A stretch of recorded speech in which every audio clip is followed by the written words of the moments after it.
Canada won't sign China free trade agreement. In a turn of events, Canadian Prime Minister Mark Carney squashed the worldwide notion that Canada was seeking to sign a free trade deal with China and instead issued the public statement that Canada respects our engagements over our commitments.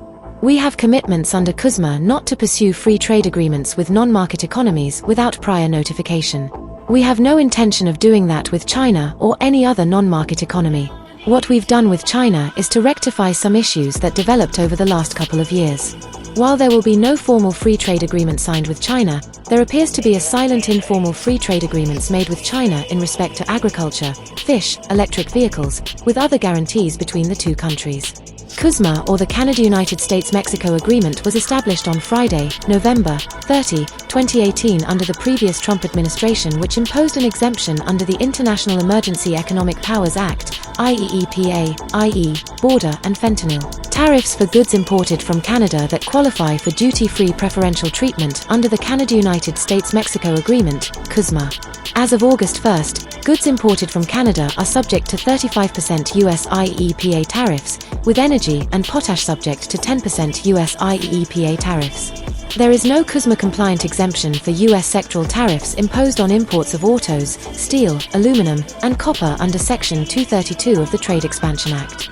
Some geopolitical analysts are taking the position that Prime Minister Mark Carney capitulated because of President Trump's threat to apply 100% tariffs on all Canadian goods, products, and services.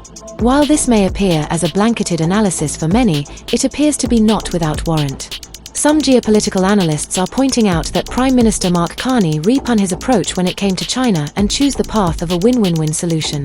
This means that the Americans win because Prime Minister Mark Carney did not sign a free trade deal with China. Then China wins because they obtain the ability to sell more EVs and agricultural products to Canada, which rings the alarm bells of the Trump administration.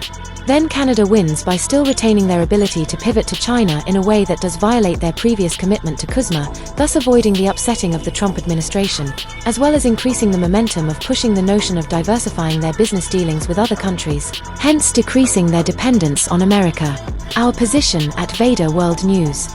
While we can see the point of view that the Prime Minister may have capitulated to the will of the Americans, we are choosing not to refer to the actions of Prime Minister Mark Carney as that, and that since Canada is bound to honor the CUSMA agreement.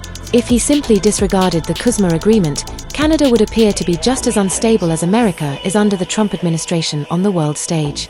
However, we praise Prime Minister Mark Carney's ability to maintain a balancing act between itself, America, and China, because he was able to successfully increase the amount of trade Canada is engaged in with China while decreasing Canada's reliance on the Americans while recognizing and navigating through a now multipolar world. We believe that Canada is on the fast track to immediate success going forward as it secures its own geopolitical and economic interests. The shell game we would recommend Canada play is to secure a free trade agreement with China via India to significantly boost its ambitions in the free market.